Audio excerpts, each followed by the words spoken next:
Hello दोस्तों, कैसे हो आप सब। उम्मीद है सब बढ़िया चल रहा होगा। अगर स्टोरी ने दिल को छू लिया या चेहरे पर मुस्कान लाई हो तो लाइक ठोको और चैनल को सब्सक्राइब करना मत भूलना। रुद्रांश ने ख्वाहिश को धीरे से पलटा तो रुद्रांश की नज़रें ख्वाहिश की पीठ पर जाकर ठहर गईं। ख्वाहिश की जिप खुली हुई थी और उसकी गोरी पीठ रुद्रांश को साफ नजर आ रही थी। ख्वाहिश की बैग को देखते हुए रुद्रांश ने अपना थूक निगला और धीरे से अपनी आंखें बंद कर लीं। वो उसे बहकाने का काम कर रही थी, लेकिन ख्वाहिश की गलती नहीं थी, वो जानबूझकर यहाँ आया था। ख्वाहिश धीरे से बोली, क्या कर रहे हैं आप, मदद करने आए हैं तो कीजिए ना। रुद्रांश ने धीरे से अपना हाथ बढ़ाकर ख्वाहिश की चेन को पकड़ा, लेकिन वो ऊपर की तरफ नहीं जा रही थी। रुद्रांश चेन को खींचने की कोशिश कर रहा था, लेकिन वो चेन शायद बहुत बुरी तरह से स्टक हो चुकी थी।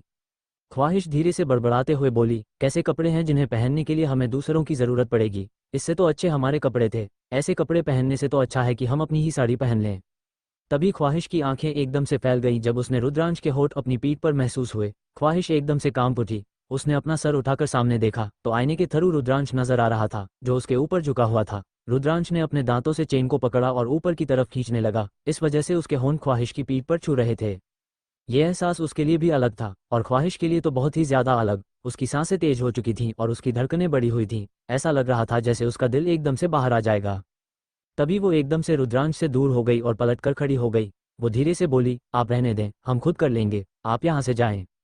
जैसे ही रुद्रांश ने ख्वाहिश की बात सुनी, उसकी आंखें छोटी हो गई। उसने ख्वाहिश को घूर कर देखा और बोला, ये मुझसे हो नहीं रहा और तुम कर लोगी। इधर आओ, मैं कर रहा हूं ना तुम्हारी हेल्प। तो ख्वाहिश रुद्रांश से बोली, आप मदद नहीं कर रहे हैं बल्कि हमें परेशान कर रहे हैं, आप जाएं यहाँ से। ये बोलते हुए वो एक कदम पीछे हट गई। इस वक्त उसे रुद्रांश के सामने आने में शर्म आ रही थी। जिस तरह से उसे एहसास हो रहा था, वो नहीं चाहती थी कि रुद्रांश यहाँ रुके। तभी रुद्रांश ख्वाहिश को देखकर बोला, ऐसे पलटकर खड़े होने से क्या मतलब है, my wish you know what. मुझे सब कुछ नजर आ रहा है क्योंकि तुम्हारे पीछे आईना लगा हुआ है। जैसे ही ख्वाहिश ने रुद्रांश की बात सुनी, उसने पलटकर देखा और वो एकदम से आईने से ही चिपक गई। उसे समझ नहीं आ रहा था कि वो क्या करे। वहीं ख्वाहिश को देखकर रुद्रांश हल्का सा मुस्कुराया और वो ख्वाहिश के बेहद करीब आकर खड़ा हो गया। उसने ख्वाहिश की कमर पर हाथ रखा और उसे देखकर बोला, ऐसा भी कुछ नहीं देख लिया मैंने जो तुम इस तरह शर्मा रही हो, हड़बड़ा रही हो। बस तुम्हारी बैग देखी है, और बैकलेस ड्रेस में तो इतनी बैग नजर आती है। एक काम करो, तुम इस ड्रेस को छोड़ो, दूसरी ड्रेस ट्राई करो जो मैं तुम्हें सिलेक्ट करके दूंगा। ख्वाहिश जल्दी से बोली, हम कुछ नहीं पहनेंगे, हमने ये एक ड्रेस पहन के देखी, वो हमसे पहनी नहीं जा रही है, जिसे पहनने के लिए हमें दूसरों की मदद चाहिए। ऐसे कपड़े हमें नहीं चाहिए कि हमें कोई और कपड़े पहनाए, हम छोटे बच्चे नहीं हैं। आप रहने दें, हम खुद देख लेंगे, और अगर यहाँ ऐसे ही कपड़े मिलते हैं तो हमें नहीं लेने, हम अपनी साड़ी में खुश हैं, और वैसे भी हमें साड़ी पसंद है। रुद्रांश धीरे मगर बेहद गहरी आवाज में बोला, लेकिन तुम मेरे लिए तो कर सकती हो ना। I want to see you in western wear. Rudransh की बात सुनकर ख्वाहिश का दिल जोर से धड़कने लगा। वो धीरे से बोली, लेकिन क्यों, आपको हमें क्यों देखना है। तो रुद्रांश ख्वाहिश को देखकर बोला, तुम मेरी ठकुराइन हो, और अब मैं अपनी ठकुराइन को नहीं देखूंगा तो किसे देखूंगा, और वैसे भी मुझे तुम्हारा गेटअप चेंज करना है। ये साड़ी एंड ऑल तुम जोधपुर पहनोई, यहाँ नहीं। यहाँ तुम्हारे लिए कंफर्टेबल और थोड़े अच्छे कपड़े सिलेक्ट करूंगा। कॉलेज भी जाओगी तो थोड़ा स्टैंडर्ड के साथ। ओके वेट, मैं लेकर आता हूँ। और हाँ, दरवाज़ा खोल देना, बस 5 मिनट। इतना बोलकर वो चेंजिंग रूम से बाहर निकल गया। ख्वाहिश ने दरवाज़ा बंद कर लिया और वही खड़ी हो गई। उसने अपने दिल पर हाथ रखा तो उसका दिल बेहद जोरों से धड़क रहा था। वो खुद से बोली, हमें क्या हो रहा है, और ठाकुर साहब कैसी हरकतें कर रहे हैं, हमें बहुत अजीब लग रहा है ये सब। उनके इस तरह हमारे करीब आने पर हमें अजीब सा एहसास क्यों होता है। ख्वाहिश अपनी ही कश्मकश में उलझी हुई थी। तभी एक बार फिर से दरवाज़ा खुला। ख्वाहिश ने धीरे से खोलकर देखा तो रुद्रांश बाहर ही खड़ा हुआ था। रुद्रांश जल्दी से अंदर आया और ख्वाहिश की तरफ ड्रेस बढ़ाते हुए बोला, चेंज इट। तो ख्वाहिश रुद्रांश को देखकर बोली, आप बाहर तो जाइए। तो रुद्रांश ख्वाहिश को देखकर बोला, क्यों, मैं बाहर क्यों जाऊं, तुम यही चेंज करो, मैं कहीं नहीं जा रहा। तो ख्वाहिश की आंखें हैरानी से फैल गईं। वो रुद्रांश को देखकर अपनी लड़खड़ाती जुबान में बोली, ये आप क्या कह रहे हैं, हम ऐसे कैसे आपके सामने कपड़े बदल सकते हैं। आप बाहर चले जाए, वरना हम नहीं बदलेंगे, हमें नहीं पहनना। तो रुद्रांश धीरे से बोला, मैं बाहर नहीं जा रहा, लेकिन हाँ, मैं अपनी आंखें बंद कर लूंगा तो तुम मुझे दिखाई नहीं दोगी और मैं तुम्हें नहीं देखूंगा। ओके, इतना चलेगा। तो ख्वाहिश धीरे से बोली, बिल्कुल भी नहीं चलेगा, हमें आप पर भरोसा नहीं है। जैसे ही रुद्रांश ने ख्वाहिश की बात सुनी, वो उसे देखकर बोला, क्या तुम मुझ पर ट्रस्ट नहीं करती, मैं तुम्हारा पति हूँ और तुम अपने पति पर ही ट्रस्ट नहीं करती। तो ख्वाहिश अपना सर झुकाकर बोली, हम इस मामले में आप पर भरोसा नहीं करते, आपका पता नहीं है कि आप कब पलट जाएं। तो रुद्रांश मुस्कुराते हुए बोला, ठीक है, मैं पलट कर खड़ा हो जाता हूँ, तब तो तुम चेंज कर लोगी न। रुद्रांश की बात सुनकर ख्वाहिश उसे घूरते हुए बोली, हम आपको पागल नजर आते हैं। तो रुद्रांश धीरे से बोला, मैंने ऐसा नहीं कहा। तो ख्वाहिश उसे देखकर बोली, आपने कहा नहीं, लेकिन आप हमें वही समझते हैं। इतने बेवकूफ़ नहीं हैं हम, हमें समझ में आता है कि सामने शीशा लगा हुआ है तो आपको हम अच्छे से नजर आएंगे। अब आप बाहर जाएं, हम तभी ये कपड़े पहनेंगे। तो रुद्रांश वहां से जाते हुए बोला, ठीक है, लेकिन दरवाज़ा लॉक मत करना, मैं बाहर हूं तो कोई अंदर नहीं आएगा। इतना बोलकर वो वहां से बाहर निकल गया। तो ख्वाहिश ने गहरी सांस ली और अपने कपड़े निकालकर उस ड्रेस को पहनने लगी जो अभी रुद्रांश लेकर आया था। ख्वाहिश ने जब ड्रेस पहनी तो उसकी आंखें हैरानी से फैल गईं। वो ड्रेस उसकी थाई तक आ रही थी और पीछे से बैकलेस थी। वो खुद को देखते हुए बोली, इसमें कपड़ा कम पड़ गया था क्या? हाय तौबा, इतने छोटे कपड़े क्या सोच कर लाए हैं ये बोलते हुए ख्वाहिश ने खुद को देखा तो इस वक्त वो बेहद हॉट लग रही थी, लेकिन उसकी नज़रों में नहीं, उसे तो उन कपड़ों में शर्म आ रही थी कि तभी रुद्रांश ने दरवाजा नॉक किया और बोला, हो गया क्या? तो ख्वाहिश धीरे से बोली, नहीं, आप अंदर नहीं आएंगे, पहले ये बताइए आप क्या सोच कर लाए हैं? ये कपड़े छोटे बच्चों के कपड़े लेकर आ गए हैं क्या? जैसे ही रुद्रांश ने ख्वाहिश की बात सुनी उसने दरवाजा खोला और सीधा अंदर आ गया। जब उसकी नज़र ख्वाहिश पर गई तो उसका मुंह खुला का खुला रह गया। उसकी ठकुराइन उस ड्रेस में बेहद कातिलाना लग रही थी। वहीं जब ख्वाहिश की नज़र रुद्रांश पर गई तो वो एकदम से हड़बड़ा गई। वो अपनी ड्रेस को नीचे की तरफ खींच रही थी। उसने रुद्रांश को देखकर नाराजगी में कहा, आपको और कपड़े नहीं मिले थे क्या? छोटे बच्चों के कपड़े क्यों लाए हैं? क्या हम आपको इतने छोटे नजर आते हैं कि आप छोटे बच्चों के कपड़े ले आए हमारे लिए? ख्वाहिश की बात सुनकर रुद्रांश ने कुछ नहीं कहा। उसने अपना एक हाथ आगे बढ़ाकर ख्वाहिश की कमर में डाला और उसे अपनी बेहद करीब खींचकर उसके चेहरे पर आए बालों की लट को उसके कान के पीछे करते हुए बोला, ये छोटे बच्चों के कपड़े नहीं हैं, ये बड़े बच्चों के कपड़े हैं और ये मैं तुम्हारे लिए लेकर आया हूँ। और तुम जानती हो, इस वक्त तुम बेहद हॉट एंड सेक्सी लग रही हो, तो तुम्हें इस तरह देखकर मेरा दिल बेईमान हो रहा है। रुद्रांश की बात सुनकर ख्वाहिश ने अपनी आंखें बंद कर ली। रुद्रांश की ऐसी बातें सुनकर उसे शर्म आ रही थी। उसने अपना चेहरा दूसरी तरफ कर लिया। तभी रुद्रांश की नज़र ख्वाहिश के उस काले तिल पर गई। उसे देखकर रुद्रांश ने अपने होंठों को अपने दांतों तले दबाया, लेकिन उससे ज़्यादा कंट्रोल नहीं हो पाया तो उसने अपने होंठ सीधे उस तिल पर रख दिए। वहीं ख्वाहिश के दोनों हाथ रुद्रांश के कंधों पर आ चुके थे। उसने रुद्रांश के कंधों को मजबूती से पकड़ा हुआ था। उसका दिल इस वक्त बेहद जोरों से धड़क रहा था। वहीं रुद्रांश ख्वाहिश को धीरे धीरे चूम रहा था। उसका एक हाथ ऊपर की तरफ बढ़ते हुए ख्वाहिश की बैकलेस पीठ पर आकर रुक गया। वो ख्वाहिश की पीठ को धीरे धीरे अपनी उंगलियों से छूने लगा। ये टच ख्वाहिश के लिए बेहद सेंशुअल था। जिस तरह से रुद्रांश उसे टच कर रहा था उस वजह से उसकी रोंगटे खड़े हो रहे थे। इस वक्त दोनों एक दूसरे के बेहद करीब थे। दोनों के बीच में हवा निकलने की भी जगह नहीं थी। रुद्रांश बेहद प्यार से ख्वाहिश की गर्दन पर किस करते हुए नीचे की तरफ जा रहा था। वहीं ख्वाहिश की पकड़ रुद्रांश के कंधों पर कसती जा रही थी। इससे पहले कि रुद्रांश आगे बढ़ता, किसी ने बाहर से दरवाजा खटखटाया। दरवाजा खटखटाने की आवाज़ सुनकर दोनों होश में आए। ख्वाहिश ने एकदम से रुद्रांश के सीने पर हाथ रखा और उसे खुद से दूर धकेल दिया और खुद पलटकर खड़ी हो गई। उसने अपनी आंखें बंद की हुई थीं और वो खुद को शांत करने की कोशिश कर रही थी। वहीं रुद्रांश ने एक नज़र ख्वाहिश को देखा, फिर दरवाजा खोलकर देखा तो वहां एक लड़की खड़ी हुई थी। उस लड़की को देखकर उसकी आंखें छोटी हो गईं। तभी वो लड़की धीरे से बोली, एक्सक्यूज़ मी मिस्टर, ये गर्ल्स चेंजिंग रूम है और आप यहाँ क्या कर रहे हैं? रुद्रांश उसे लड़की को देखकर बेहद एटीट्यूड में बोला, ये बात मैं तुम्हें बताना जरूरी नहीं समझता, तुम अपने काम से काम रखो, समझी? इतना बोलकर उसने दरवाजा वापस बंद कर दिया। वो लड़की मुंह खोले बस बंद दरवाजे को देखती रह गई। तभी उसने फिर से दरवाजा खटखटाया। रुद्रांश ने चिढ़ते हुए दरवाजा खोला और बोला, व्हाट द हेल, तुम्हें एक बार में समझ नहीं आता क्या? तो get out from here. Rudransh की इस तरह से चिल्लाने से ख्वाहिश भी सिहर गई थी। वहीं वो लड़की डरकर 2 कदम पीछे हट गई और वहां से सीधा दूसरे चेंजिंग रूम में चली गई। रुद्रांश ने पलटकर ख्वाहिश को देखा और बोला, चेंज करो, तुम्हारा साइज मुझे पता है, मैं तुम्हारे लिए ड्रेस सेलेक्ट कर रहा हूँ। इतना बोलकर वो वहां से बाहर चला गया। ख्वाहिश ने धीरे से अपनी आंखें खोलीं। इस वक्त उसका चेहरा बेहद लाल था। उसे हद से ज्यादा शर्मा रही थी और वो खुद से ही नजर नहीं मिला पा रही थी। उसने जल्दी जल्दी अपने कपड़े पहने और वो चेंजिंग रूम से बाहर आ गई। उसने अपनी साड़ी ही पहनी थी। जब वो बाहर आई तो वहां कम से कम 10 से 12 बाइक्स रखे हुए थे। रुद्रांश ने सल्स गर्ल को देखा और बोला, इन्हें ठाकुर मेंशन भिजवा देना। इतना बोलकर उसने ख्वाहिश का हाथ पकड़ा और वहां से बाहर निकल गया। इस सब के चक्कर में वो तारा को तो भूल ही गया था और वहीं ख्वाहिश तो कुछ कहने की हालत में ही नहीं थी, क्योंकि रुद्रांश का चेहरा इस वक्त बिल्कुल एक्सप्रेशनलेस था। उसे समझ में नहीं आ रहा था कि वो नाराज है या फिर ऐसे ही। वहीं तारा शॉप से निकलकर बाहर आ गई थी। वो मॉल में घूमने में इतनी ज़्यादा बिजी हो गई कि उसे पता ही नहीं चला कि कब वो वहां से बाहर आ गई और कब रुद्रांश ख्वाहिश को लेकर वहां से निकल गया। वे लोग पार्किंग एरिया में आए। तभी ख्वाहिश धीरे से बोली, आप नाराज हैं? रुद्रांश ख्वाहिश की तरफ देखते हुए बोला, तुम्हें क्या लगता है? ख्वाहिश अपना सिर झुकाकर बोली, हमें कुछ नहीं लगता, हमें पता ही नहीं चलता कि आप कब नाराज होते हैं और कब मुस्कुराते हैं। अगर आप नाराज हैं तो हमें बता दीजिए। रुद्रांश उसे देखकर बोला, अगर मैं नाराज हूं तो तुम क्या करोगी? ख्वाहिश मासूमियत से बोली, हम कुछ नहीं कर सकते, क्योंकि अगर हम कुछ करेंगे तो आप और भी ज़्यादा नाराज हो जाएंगे।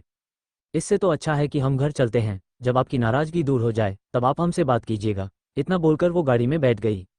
रुद्रांश खुद से बोला, अगर मैं नाराज हूं तो उसे कुछ करना नहीं है, ऐसा लगता है कि मैं और भी ज्यादा नाराज हो जाऊंगा। वाह ग्रेट, क्या बात है ठकुराइन। इतना बोलकर वो भी गाड़ी में बैठा और उसने अपनी गाड़ी वहां से आगे बढ़ा दी। तभी अचानक से ख्वाहिश रुद्रांश को देखकर बोली, एक मिनट, तारा कहाँ है? जैसे ही रुद्रांश ने ख्वाहिश की बात सुनी, उसने एक झटके में ब्रेक लगाए, उसने अपने सिर पर हाथ रख लिया और बोला, व्हाट द फक, मैं उसे कैसे भूल गया। इतना बोलकर उसने अपनी गाड़ी वापस घुमाई और वो सीधा मॉल के अंदर चले गए। वे उसी शॉप में आए जहां थोड़ी देर पहले थे, लेकिन तारा वहां नहीं थी। ये देखकर ख्वाहिश घबरा गई और रुद्रांश को देखकर बोली, तारा कहाँ गई? हमें बहुत डर लग रहा है, उन्हें यहाँ के बारे में कुछ पता भी नहीं है। रुद्रांश ख्वाहिश को देखकर शांतिपूर्वक बोला, रिलैक्स, ओके, वो यही कहीं होगी, हम देखते हैं। अब तक ख्वाहिश की आंखों में आंसू आ चुके थे। उसने रुद्रांश को देखकर रोते हुए कहा, हम इतने लापरवाह कैसे हो सकते हैं, हम उनके बारे में कैसे भूल सकते हैं?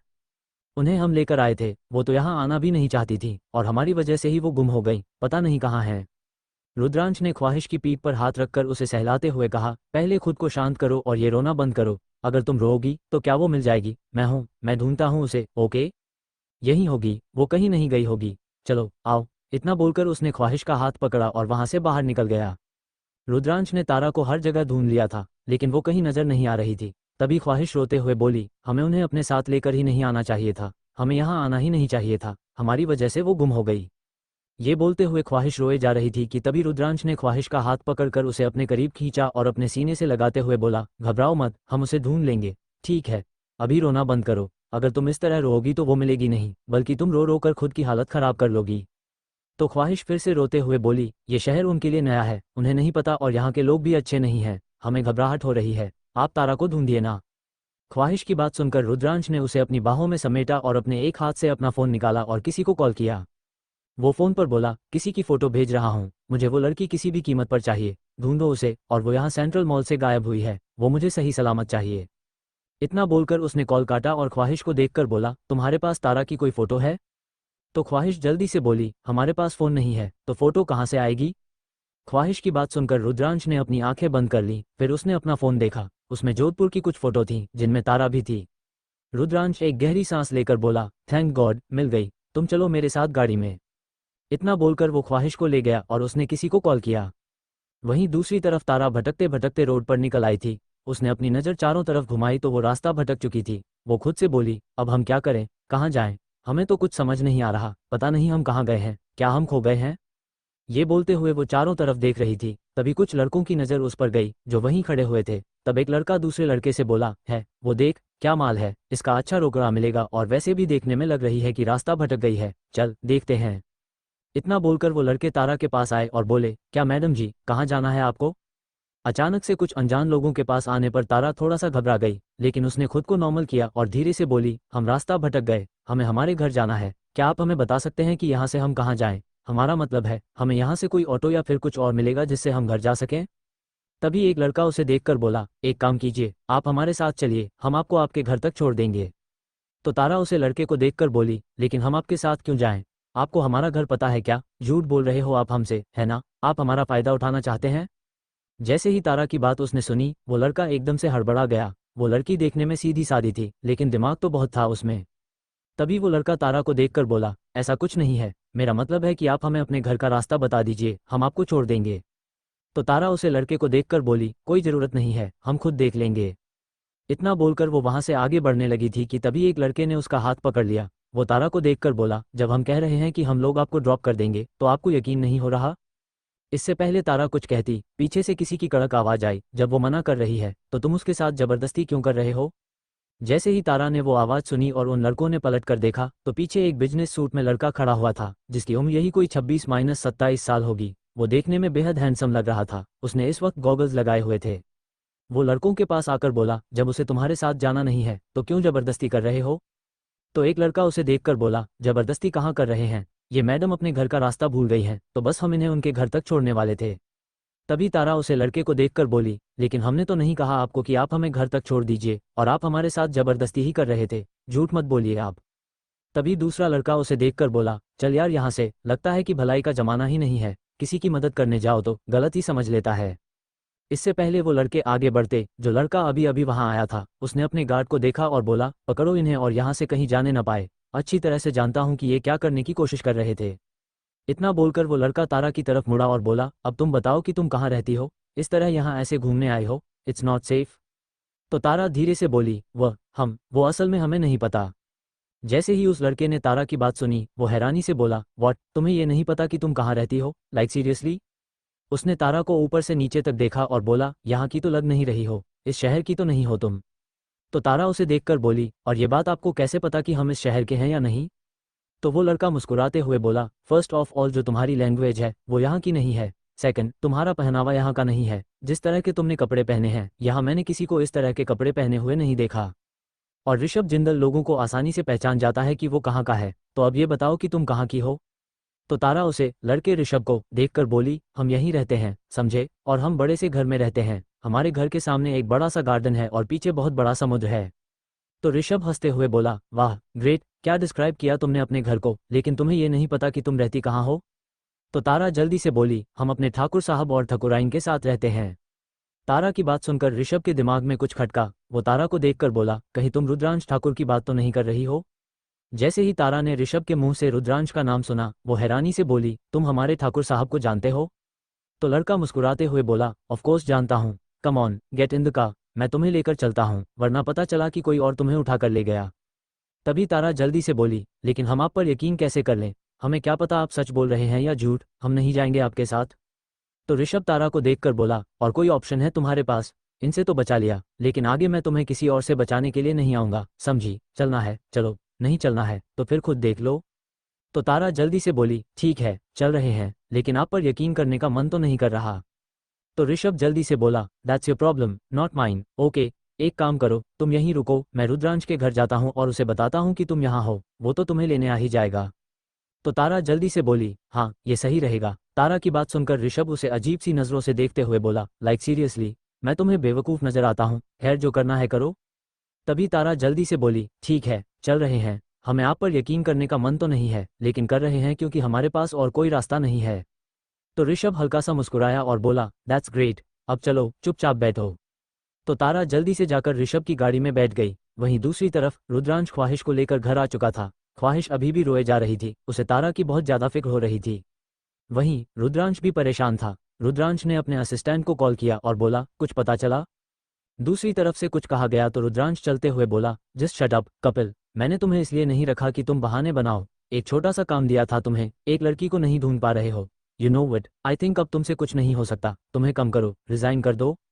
दूसरी तरफ से कपिल जल्दी से बोला, सॉरी सर, हम कोशिश कर रहे हैं, आपको जल्दी इन्फॉर्म करते हैं। कपिल की बात सुनकर रुद्रांश ने कॉल कट कर दिया। उसे इस वक्त सच में तारा की फिक्र हो रही थी। तभी उसकी नज़र ख्वाहिश पर गई, जो सोफे पर बैठी हुई थी और अभी भी रोए जा रही थी। उसने अपनी आंखें बंद की और सीधा जाकर ख्वाहिश की बगल में बैठा और बोला, तुम रोना बंद करोगी? रुद्रांश की बात सुनकर ख्वाहिश ने नज़र उठाकर उसकी तरफ देखा और बोली, हमें तारा की फिक्र हो रही है। तो रुद्रांश उसे अपने सीने से लगाते हुए बोला, फिक्र तो मुझे भी हो रही है उसकी, लेकिन मैं तो नहीं रो रहा, मैं बहुत जल्द उसे ढूंढ लूंगा, ठीक है? तो ख्वाहिश धीरे से बोली, वो ठीक तो होगी ना, उन्हें कुछ हुआ तो नहीं होगा? ये शहर बिल्कुल भी अच्छा नहीं है, यहाँ के लोग बहुत बुरे हैं, यहाँ के लोग सिर्फ फायदा उठाना जानते हैं। और ये बात सच थी। ख्वाहिश के साथ जो कुछ भी हुआ था, उसके बाद उसके दिमाग में एक वहम कहो या डर कहो बैठ गया था और वही सोच सोच कर वो तारा के लिए परेशान हो रही थी। तभी रुद्रांश ने बोला, ऐसा कुछ नहीं है, उसे कुछ नहीं होगा और नहीं मैं उसे कुछ होने दूंगा, वो मेरी भी कुछ लगती है। तभी ख्वाहिश रुद्रांश को देखकर बोली, आप सच में उसे ढूंढ लेंगे? तो रुद्रांश ने धीरे से अपना सिर हिला दिया। फिर वो ख्वाहिश को देखकर बोला, पहले तुम जाओ, जाकर चेंज करो और अपना फेस वॉश करके आओ। तब से रोए जा रही हो, देखो तो आंखें कैसी लाल हो गई हैं, सूज जाएंगी तो बहुत बुरी लगोगी। तो ख्वाहिश धीरे से अपनी जगह से खड़ी हुई और उसने अपने कदम बाथरूम की तरफ बढ़ा दिए। लगभग आधे घंटे बाद रुद्रांश ख्वाहिश को लेकर नीचे हॉल में आया। तभी उसकी नज़र दरवाजे से अंदर आते हुए ऋषभ पर पड़ी। ऋषभ को देखकर रुद्रांश की आंखें बड़ी हो गईं और जब उसने तारा को ऋषभ के साथ देखा तो वो और भी ज्यादा हैरान रह गया। वहीं जब ख्वाहिश ने तारा को देखा तो वो जल्दी से जाकर उसके गले लगाते हुए बोली, कहाँ चली गई थी आप तारा? आपको पता है हम आपके लिए कितना परेशान हो गए थे? तो तारा धीरे से बोली, हमें माफ कर दो जो ठकुराइन, हमें नहीं पता था, हम खो गए थे और फिर हम रास्ता भटक गए। वो तो शुक्र है इस भले मानुष का जो हमें यहाँ तक ले आए, ये ठाकुर साहब को जानते हैं। जैसे ही ख्वाहिश ने तारा की बात सुनी, उसने बगल में खड़े ऋषभ की तरफ देखा। तभी रुद्रांश सबके पास आकर बोला, तुम यहाँ, तुमने बताया नहीं कि तुम आने वाले हो? तो ऋषभ रुद्रांश को देखकर बोला, इसमें बताने वाली कौन सी बात थी, सोचा कि तुम्हें सरप्राइज दे देता हूँ। वैसे ये दोनों कौन हैं? इससे पहले कोई कुछ बोलता, उनके कानों में अनुष्का की आवाज आई, ये इस घर की मालकिन है और रुद्रांश की बीवी। जैसे ही ऋषभ ने अनुष्का की बात सुनी, उसने हैरानी से रुद्रांश को देखा और बोला, व्हाट, क्या बोल रही हो अनु ये? तभी अनुष्का वहां आकर बोली, क्या हुआ ऋषभ, तुम्हें मेरी बात पर यकीन नहीं हो रहा? तुम एक काम करो ना, अपने दोस्त से पूछो कि उसने तुम्हारी बहन के साथ धोखा किया है या नहीं। जैसे ही ख्वाहिश और तारा ने अनुष्का की बात सुनी, उन्हें ये समझ आ गया कि ऋषभ अनुष्का का भाई है। तभी ऋषभ रुद्रांश की तरफ देखकर बोला, क्या बोल रही है ये? तो रुद्रांश ऋषभ को देखकर बोला, हम बाद में बात करेंगे इसके बारे में। ऋषभ गुस्से में बोला, व्हाट डू यू मीन बाद में बात करेंगे? इतना बड़ा मैटर हो गया, इतना कुछ हो गया और मुझे कुछ पता ही नहीं, और तुम कह रहे हो कि बाद में बात करेंगे? तुम दोनों तो शादी करने वाले थे ना, फिर अचानक से क्या हुआ? रुद्रांश, जानते हो ना कि अनुष्का तुमसे प्यार करती है, वो तुम्हारे साथ पिछले 5 सालों से है और तुम भी उससे शादी करने के लिए तैयार थे, फिर क्या हुआ? रुद्रांश ने गहरी सांस लेकर कहा, फिर मेरी शादी हो गई, दैट्स इट। रुद्रांश के इस तरह के जवाब को सुनकर ऋषभ उसके करीब आया और उसकी कॉलर पकड़कर बोला, व्हाट डू यू मीन शादी हो गई? तुम मेरी बहन को चीट कर रहे हो, मेरी बहन को धोखा दे रहे हो, और वो भी इतनी आसानी से? नहीं, मैं ये बर्दाश्त नहीं करूंगा। तभी रुद्रांश ने ऋषभ के हाथों को अपनी कॉलर से हटाया और गुस्से में बोला, ध्यान से ऋषभ जिंदल, तुम क्या कर रहे हो ये सोचो, और किसके सामने खड़े हो ये भी। मैं बहुत कुछ बर्दाश्त कर सकता हूँ, लेकिन ये बर्दाश्त नहीं करूंगा कि तुम मेरे गिरेबान पर हाथ डालो। इतना बोलकर उसने ऋषभ के दोनों हाथों को झटक दिया। तभी ऋषभ गुस्से में बोला, रुद्रांश, मुझे तुमसे ये उम्मीद नहीं थी, मैंने हमेशा तुम्हारा साथ दिया है, और तुमने क्या किया जानते हो? तुमने एक लड़की को धोखा दिया है। तो ऋषभ की बात सुनकर रुद्रांश गुस्से में बोला, किस बात का धोखा? कैसा धोखा? हाँ, मैं शादी करना चाहता था क्योंकि हम कंफर्टेबल थे, लेकिन मेरी शादी हो चुकी है। मैंने कभी उससे प्यार नहीं किया, कभी मैंने ये नहीं कहा कि आई लव हर, हमारे बीच प्यार नहीं था, ये तुम जानते हो, तो मैंने किसी को कोई धोखा नहीं दिया है। तो ऋषभ रुद्रांश को देखकर बोला, लेकिन अभी तक तो तुम शादी के लिए बोलते आए थे ना, कि तुम उससे शादी करोगे, और अब तुम्हारी किसी और से शादी हो गई। ये बोलकर सबकी नजरें ख्वाहिश पर गईं। ऋषभ को गुस्से में देखकर ख्वाहिश एकदम से पीछे हट गई। तो रुद्रांश उसे देखकर बोला, उसे इस तरह घूरना बंद करोगे? तो ऋषभ रुद्रांश से बोला, क्यों, मेरे इस तरह देखने में क्या प्रॉब्लम है? डोंट वरी, मैं तुम्हारी बीवी को लाइन नहीं मार रहा, और न ही मेरा उसको लेकर कोई गलत इरादा है। बस ये देख रहा हूँ कि तुम्हें उसमें क्या पसंद आ गया, जो तुमने बिना किसी को बताए, बिना कुछ सोचे समझे शादी कर ली। तभी रुद्रांश ख्वाहिश को देखकर बोला, तुम तारा को लेकर यहाँ से जाओ। रुद्रांश की बात सुनकर भी ख्वाहिश वहां से हिली नहीं। तो इस बार रुद्रांश चलते हुए बोला, सुनाई नहीं दिया, मैं क्या कह रहा हूँ, तारा को लेकर यहाँ से जाओ। रुद्रांश के चिल्लाने पर ख्वाहिश एक पल के लिए डर गई और वो जल्दी से तारा को लेकर वहां से चली गई। तभी ऋषभ रुद्रांश को देखकर बोला, क्या हुआ, अपनी बीवी के सामने बात करने में शर्मा रही है? तो रुद्रांश ऋषभ को देखकर बोला, बकवास मत करो ऋषभ, अच्छे से जानते हो तुम मुझे, फिर भी तुम यहाँ ऐसी हरकतें कर रहे हो। जानते हो ना कि I don't love your sister, फिर भी दोस्त हो तुम मेरे, अच्छे से समझते हो तुम मुझे। हम दोनों कंफर्टेबल थे, इसलिए मैं उससे शादी करना चाहता था, लेकिन अब मेरी शादी हो चुकी है। मैंने कभी उससे कोई प्रॉमिस नहीं किया, बस कहा था कि ठीक है, अगर हम कंफर्टेबल हैं तो मैं माँ से बात करूंगा, लेकिन मैंने ये कभी नहीं कहा था कि हमारी शादी होगी। और रही बात अनुष्का के मेरे साथ रहने की, तो वो अपनी मर्जी से रह रही है। मैंने तो उससे कहा था कि वो जा सकती है, लेकिन उसे मेरे साथ रहना था, और हमारे बीच कभी कोई ऐसा रिश्ता नहीं बना जिस वजह से मैंने उसे चीट किया हो या उसके साथ कुछ गलत किया हो, समझे? तो रुद्रांश की बात सुनकर ऋषभ उसे देखकर बोला, कुछ भी कहो, तुम इस तरह से बात को पलट नहीं सकते। खैर, मुझे अभी इस बारे में बात नहीं करनी। मैं यहाँ तुमसे मिलने आया था, लेकिन यहाँ आकर मुझे ड्रामा ही मिल रहा है। अब मैं अनुष्का को तुम्हारे साथ तो बिल्कुल नहीं रहने दूंगा। इतना बोलकर ऋषभ ने अनुष्का की तरफ देखा और बोला, यहाँ से चलो अनुष्का, अब यहाँ रहने का कोई मतलब नहीं है। तो अनुष्का ऋषभ को देखकर बोली, बिल्कुल नहीं ऋषभ, तुम्हें लगता है कि मैं अपना हक छोड़कर यहाँ से जाऊंगी? 5 साल वेस्ट किए मैंने और इतनी आसानी से यहाँ से नहीं जाऊंगी। मैं अपना हक लेकर आऊंगी, अगर तुम्हें जाना है तो जाओ, लेकिन मैं कहीं नहीं जा रही। इतना बोलकर वो वहां से चली गई। ऋषभ वहीं अपनी जगह खड़ा रह गया। तभी रुद्रांश ऋषभ को देखकर बोला, जानते हो तुम्हारी बहन ने मुझे क्या धमकी दी है कि वो मेरी इज्जत उछालेगी, वो भी जोधपुर में जाकर। ऋषभ, समझा लो उसे, मैं कुछ ऐसा नहीं करना चाहता जिस वजह से हमारी दोस्ती में दरार आए। तो ऋषभ रुद्रांश को देखकर बोला, वो तो आ ही चुकी है रुद्रांश, अगर अनुष्का नहीं जा रही तो मैं उसे लेकर भी नहीं जा सकता, बिकॉज तुम जानते हो कि वो कितनी जिद्दी है, और अगर वो ऐसा कुछ करती है तो आई डोंट केयर, अगर उसे अपना हक लेना है तो मैं उसके साथ हूँ। इतना बोलकर ऋषभ वहां से बाहर चला गया। तो रुद्रांश अपने सर पर हाथ रखते हुए बोला, दोनों भाई बहन का दिमाग खराब हो गया है, और ये ऋषभ, मुझे इससे ऐसी उम्मीद नहीं थी। इतना बोलकर उसने एक गहरी सांस ली और वहां से अपने कमरे की तरफ चला गया। जब वो कमरे में आया तो ख्वाहिश वहां नहीं थी। ये देखकर वो अपने कमरे से बाहर निकला और सीधा उस रूम की तरफ चला गया जहां तारा रह रही थी। ख्वाहिश इस वक्त तारा के साथ थी। रुद्रांश कमरे में आया और ख्वाहिश को देखकर बोला, तारा को आराम करने दो और तुम चलो मेरे साथ। जैसे ही ख्वाहिश ने रुद्रांश की बात सुनी, वो रुद्रांश से मुंह फेरते हुए बोली, हम आपके साथ नहीं जाएंगे, हम यही आज तारा के साथ रहेंगे। जैसे ही रुद्रांश ने ख्वाहिश की बात सुनी, उसकी आंखें छोटी हो गईं। वो ख्वाहिश को घूरते हुए बोला, क्या मतलब है तुम्हारा कि तुम मेरे साथ नहीं जाओगी, यहाँ रहोगी? कुछ कह रहा हूँ मैं तुमसे, तो सुन लिया करो। तुम्हें मजा आता है कि मैं तुम्हारे ऊपर गुस्सा करूँ, यही चाहती हो तुम? तो ख्वाहिश मुंह बनाते हुए बोली, हमें कोई मजा नहीं आता, और वैसे भी आप हमारे ऊपर गुस्सा करते हैं, हम चाहे या ना चाहें आपको गुस्सा करना होता है, तो आप हमसे ये मत कहिए कि हम चाहते हैं, आपको कोई फर्क नहीं पड़ता कि हम क्या चाहते हैं। ख्वाहिश की बात सुनकर रुद्रांश ने गहरी सांस ली और उसने एक नज़र तारा को देखा, जो चुपचाप बैठी हुई थी। उसने अपने कदम आगे की तरफ बढ़ाए और एक झटके में ख्वाहिश को अपनी गोद में उठा लिया। ख्वाहिश के दोनों हाथ रुद्रांश के कंधों पर आकर ठहर गए, वहीं उसकी आंखें हैरानी से बड़ी हो गईं। वो रुद्रांश को देखकर बोली, क्या कर रहे हैं आप, छोड़े हमें। रुद्राक्ष अपने कदम वहां से बाहर की तरफ बढ़ाते हुए बोला, चुप, बिल्कुल चुप, मुंह से आवाज नहीं निकलनी चाहिए। और जो मैंने तुम्हारे ऊपर चिल्लाया था, बिकॉज तुम मेरी बात नहीं सुन रही थी। कहा था ना मैं तुमसे कि तारा को लेकर रूम में जाओ, लेकिन तुम पता नहीं वहां खड़े होकर क्या देखना चाहती थी। मैं नहीं चाहता था कि वहां कुछ ऐसा हो जिस वजह से तुम्हें तकलीफ हो। तो ख्वाहिश अपना मुंह फेरते हुए बोली, उसके लिए आप हमें खुद तकलीफ देने चले आते हैं, वैसे भी आप कोई कमी नहीं छोड़ते हमें तकलीफ देने में। ये बोलते हुए ख्वाहिश ने अपना चेहरा दूसरी तरफ फेर लिया था। तभी रुद्रांश धीरे से बोला, मैं नहीं चिल्लाना चाहता था, आई एम सॉरी। जैसे ही ख्वाहिश ने रुद्रांश की बात सुनी, उसने हैरानी से उसकी तरफ देखा। वहीं रुद्रांश अब तक ख्वाहिश को लेकर रूम में आ चुका था। वो ख्वाहिश को बेड पर उतारते हुए बोला, आई एम रियली सॉरी, मुझे तुम पर गुस्सा नहीं करना चाहिए था। जैसे ही ख्वाहिश ने रुद्रांश की बात सुनी, वो मुंह बनाते हुए बोली, सॉरी बोलने से क्या सब ठीक हो जाएगा, हमें आपका कोई सॉरी नहीं चाहिए। इतना बोलकर वो खड़ी होने लगी कि तभी रुद्रांश ने उसे कंधों से पकड़ा और बोला, मिसेज ख्वाहिश रुद्रांश ठाकुर, आप खुद को लकी समझे कि रुद्रांश ठाकुर तुम्हें सॉरी बोल रहा है। जिसने आज तक कभी किसी से माफ़ी नहीं मांगी, वो तुमसे माफ़ी मांग रहा है और तुम उसे ही नखरे दिखा रही हो। तो ख्वाहिश रुद्रांश को देखकर बोली, अच्छा तो आप हमारे ऊपर एहसान कर रहे हैं सॉरी बोलकर, लेकिन हमें माफ़ कीजिए, हमें आपका कोई एहसान नहीं चाहिए। ठीक है, अब हटिए, हमें कपड़े बदलने हैं। इतना बोलकर वो क्लोजेस्ट रूम की तरफ जाने लगी, तो रुद्रांश उसके पीछे पीछे जाते हुए बोला, आज तुम साड़ी नहीं पहनोगी। जैसे ही ख्वाहिश ने रुद्रांश की बात सुनी, उसके कदम अपनी जगह रुक गए। उसने पलटकर रुद्रांश को देखा और बोली, क्या मतलब आपका कि आज हम साड़ी नहीं पहनेंगे, बिना कपड़ों के घूमेंगे हम? तो रुद्रांश मुस्कुराते हुए बोला, मैंने ऐसा तो नहीं कहा कि तुम्हें बिना कपड़ों के घूमना है, अभी उसमें टाइम है, टाइम आने दो, बिना कपड़ों के भी घूम लोगी। जैसे ही रुद्रांश की बात ख्वाहिश ने सुनी, उसकी आंखें हैरानी से बड़ी हो गईं और रुद्रांश को देखकर बोली, कैसी बेशर्मों से भरी बातें करते हैं आप, आपको शर्म नहीं आती एक लड़की से ऐसी बातें करते हुए? तो रुद्रांश ख्वाहिश के बेहद करीब आते हुए बोला, बिल्कुल नहीं, मुझे बिल्कुल शर्म नहीं आती, और मैं किसी और लड़की से बात नहीं कर रहा हूँ, बल्कि अपनी पत्नी से बात कर रहा हूँ।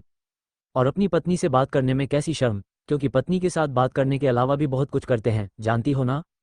जैसे ही ख्वाहिश ने रुद्रांश की बात सुनी, उसने शर्मा कर अपनी पलकें झुका ली और धीरे से बोली, लेकिन हमें आपके साथ कुछ नहीं करना।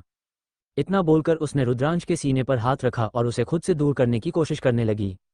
तभी रुद्रांश धीरे से बोला, बेकार की कोशिशें करना बंद कर दो, फायदे में रहोगी, जितना तुम मुझे खुद से दूर करोगी उतना ही मैं तुम्हारे करीब आता जाऊंगा, और किसी दिन बेहद करीब आऊंगा। रुद्रांश की बात सुनकर ख्वाहिश के हाथ उसके सीने पर ढीले हो गए। अब उसने रुद्रांश को खुद से दूर करने की कोशिश बंद कर दी थी, लेकिन वो अब भी सर झुकाए खड़ी हुई थी। तभी रुद्रांश ने उसका चेहरा अपनी तरफ उठाया और बोला, इतना भी क्या शर्माती हो ठकुराइन, पति हूं तुम्हारा, पति के सामने ऐसे शर्माओगी तो फिर वो कैसे करोगी जो एक पत्नी अपने पति के लिए करती है? ख्वाहिश धीरे से बोली, हमें आपके लिए कुछ नहीं करना। तो रुद्रांश मुस्कुराते हुए बोला, लेकिन मुझे तो बहुत कुछ करना है, खैर ये सब छोड़ो, पहले चेंज करो, रुको मैं तुम्हें तुम्हारे कपड़े देता हूँ।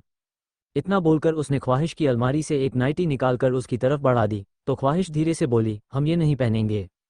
तो रुद्रांश उसे देखकर बोला, तुम यही पहनोई, साड़ी नहीं, समझी? अगर तुम साड़ी पहनकर आई ना, तो मैं तुम्हारी साड़ी अपने हाथों से उतारूंगा, इसलिए इसे पहनकर चुपचाप बाहर आओ। इतना बोलकर वो बाहर चला गया।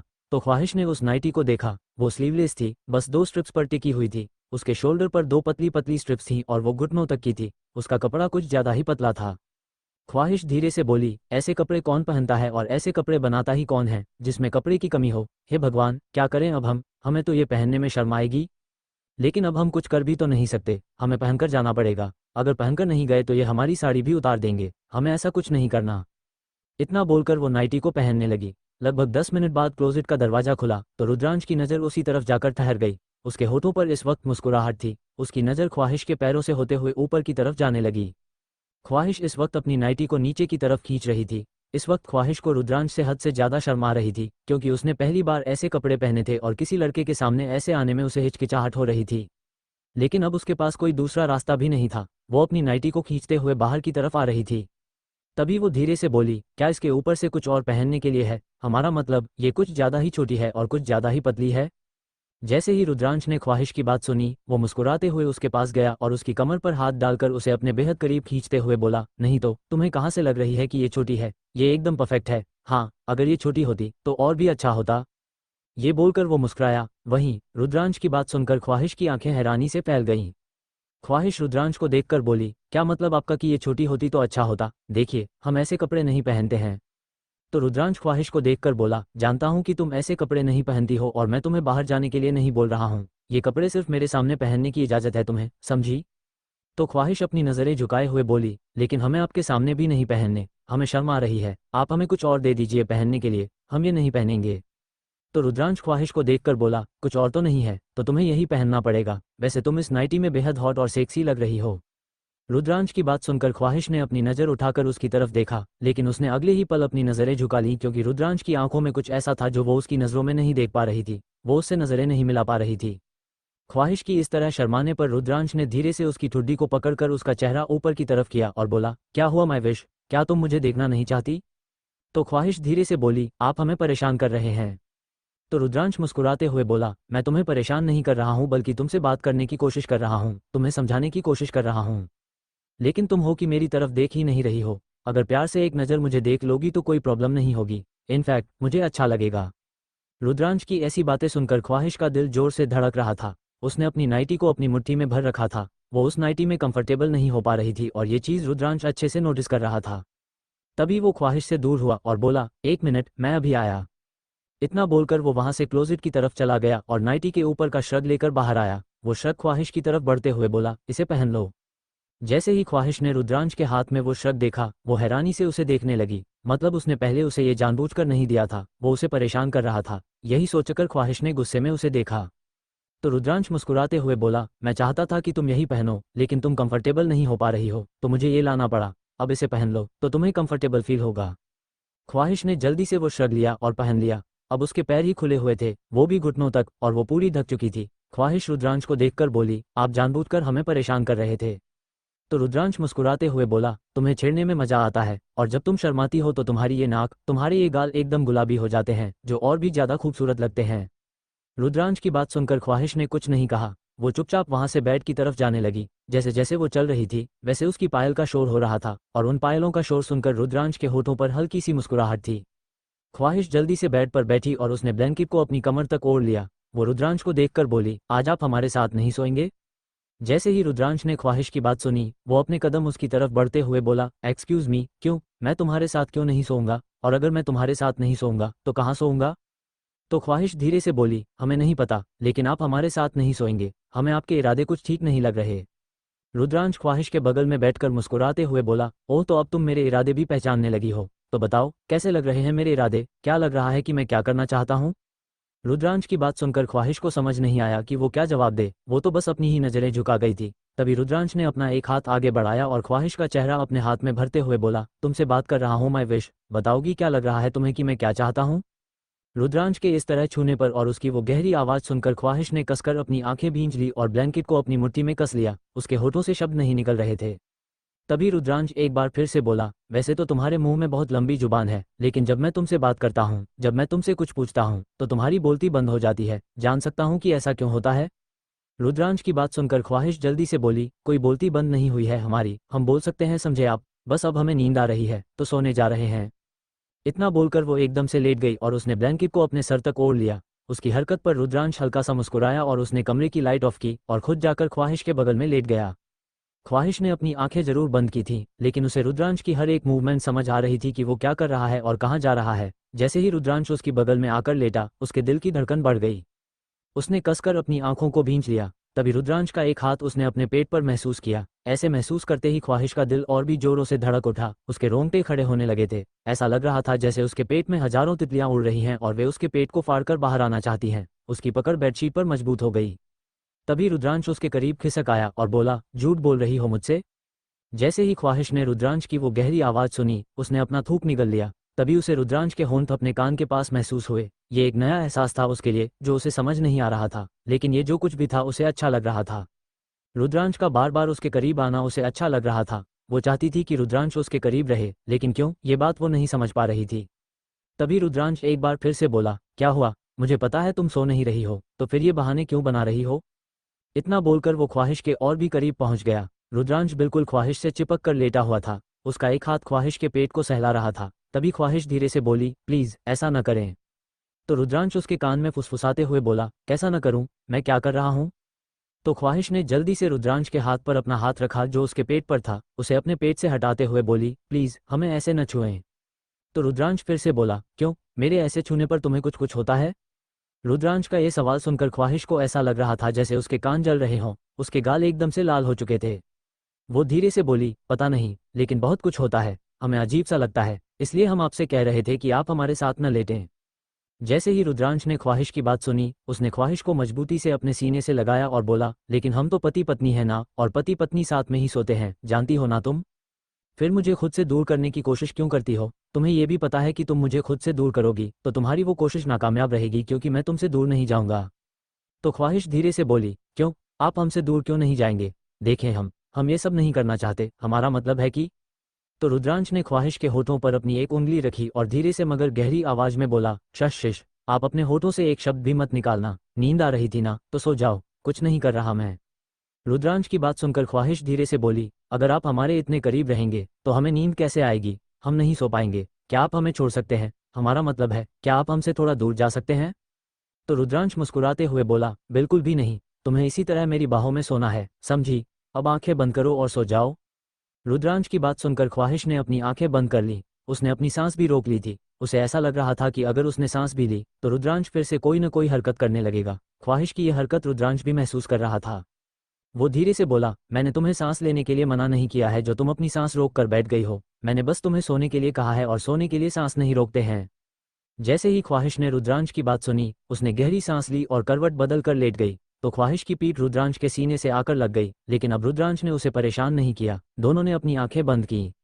यह एहसास रुद्रांश के लिए भी काफी नया था और ख्वाहिश तो इस एहसास को समझ ही नहीं पा रही थी। उसे अच्छा लग रहा था, लेकिन रुद्रांश की करीबी से उसे डर भी लग रहा था। न जाने कब वे दोनों गहरी नींद में चले गए, पता ही नहीं चला। अगली सुबह धीरे धीरे रुद्रांश की नींद खुली तो उसने अपनी बगल में देखा, ख्वाहिश वहां नहीं थी। वो मुस्कुराते हुए अंगड़ाई लेते हुए बेड पर बैठा और बोला, इतनी सुबह सुबह पता नहीं से क्या काम होता है, ये लड़की भी ना। इतना बोलकर वो सीधा वहां से वॉशरूम में गया और फिर फ्रेश होने के बाद अपनी जिम एरिया की तरफ चला गया। रुद्रांश अपने वर्कआउट और फ्रेश होने के बाद वो रेडी होकर नीचे हॉल में आया तो उसने अपनी नज़र चारों तरफ घुमाई। वहां कहीं ख्वाहिश नजर नहीं आ रही थी।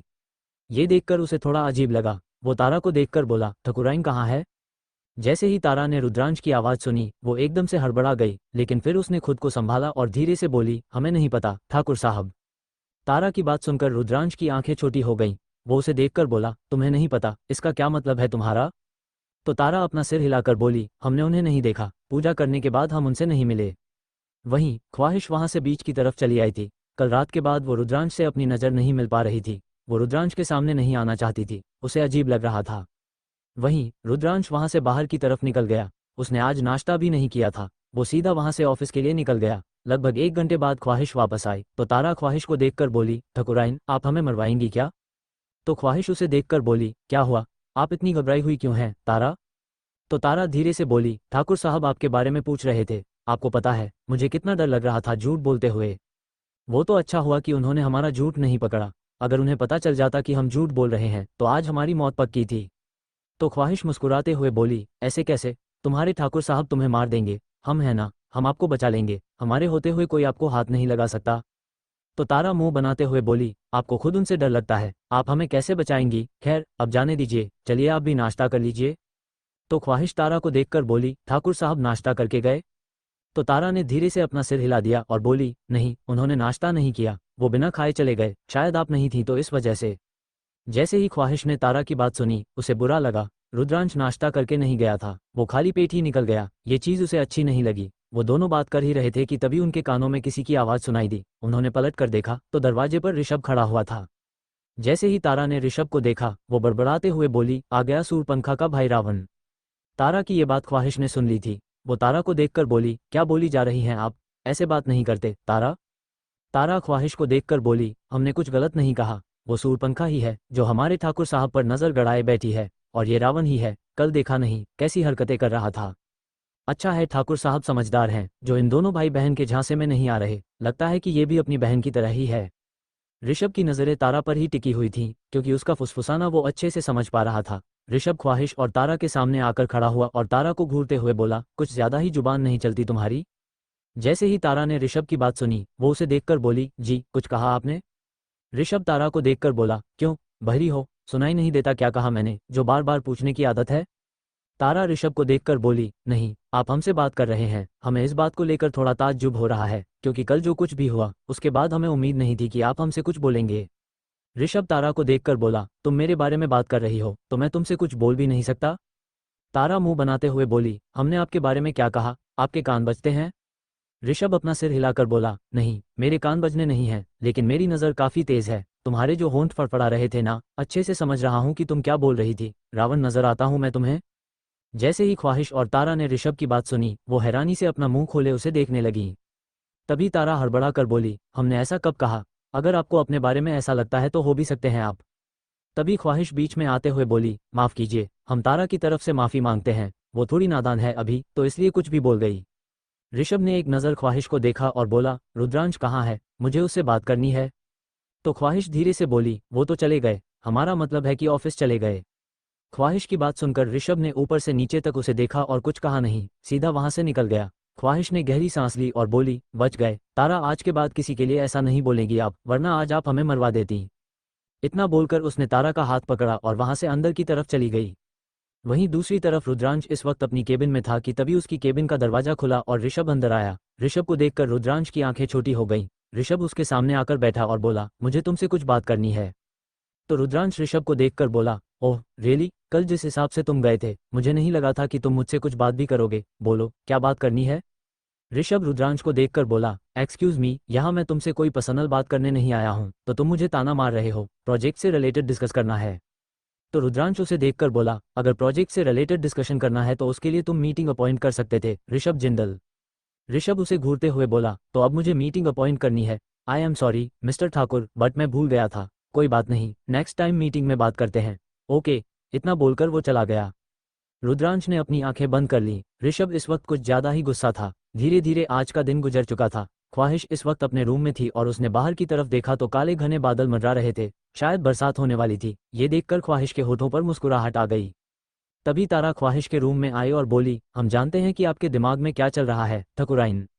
जैसे ही ख्वाहिश ने तारा की बात सुनी, वो मुस्कुराते हुए बोली, सही जानती हैं आप, क्यों ना हो जाए, वैसे भी मौसम कितना अच्छा हो रहा है।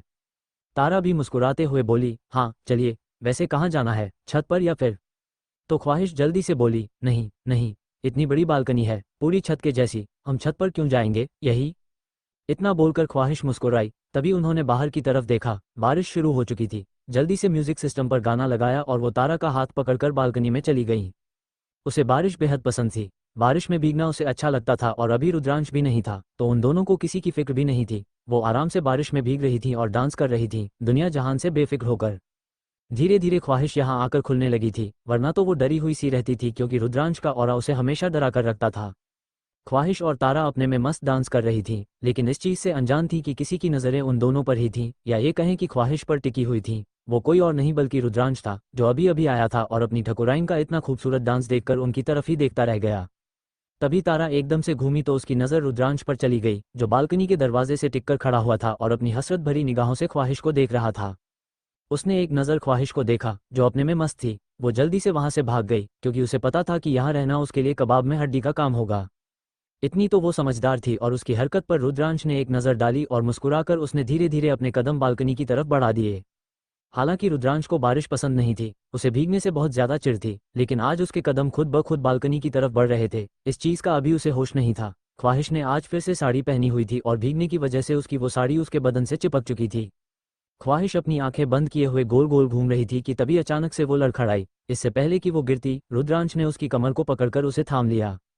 जैसे ही ख्वाहिश को यह एहसास हुआ कि वो किसी की मजबूत बाहों में है, उसने झटके से अपनी आंखें खोली तो उसकी नज़र सीधा रुद्रांश की नज़रों से जा मिली, जो अपनी हसरत भरी निगाहों से उसे ही देख रहा था। रुद्रांश की नज़रें ख्वाहिश के भीगे हुए चेहरे से होते हुए उसके भीगे हुए होठों पर जाकर ठहर गईं। उसके होठों पर बारिश की कुछ बूंदें ठहरी हुई थीं। जब ख्वाहिश ने रुद्रांश की नज़रों का पीछा किया तो उसने अपने होठों को अपने दांतों तले दबा लिया। ये देखकर रुद्रांश का दिल और भी जोरों से धड़क उठा। ख्वाहिश की पकड़ रुद्रांश के सीने पर मजबूत हो गई। वहीं रुद्रांश ने ख्वाहिश को कमर से पकड़कर अपने करीब खींचा तो अब उसकी नज़र धीरे धीरे उसकी गर्दन और उसके सीने पर जाकर ठहर गई। उसके दिल में हलचल होने लगी थी। ख्वाहिश को इस तरह देखकर वो बहकने लगा था। रुद्रांश जिन नज़रों से ख्वाहिश को देख रहा था, उन नज़रों की तपिश ख्वाहिश बर्दाश्त नहीं कर पा रही थी। उसने रुद्रांश के सीने पर हाथ रखा और उसे खुद से दूर करने लगी, लेकिन रुद्रांश ने अपनी पकड़ ख्वाहिश पर और भी ज़्यादा मजबूत कर दी। उसने ख्वाहिश को और भी ज़्यादा अपने करीब किया और उसके कान के पास जाकर फुसफुसाते हुए बोला, जानती हो इस वक्त तुम क्या कर रही हो? मुझे बहकाने की कोशिश। जैसे ही ख्वाहिश ने रुद्रांश की बात सुनी, उसकी पकड़ उसकी शर्ट पर कस गई। वो धीरे से बोली, हम कुछ भी तो नहीं कर रहे हैं, आप खुद ही बहक रहे हैं, तो इसमें हमारी क्या गलती? देखिए, आप हमें छोड़ दें।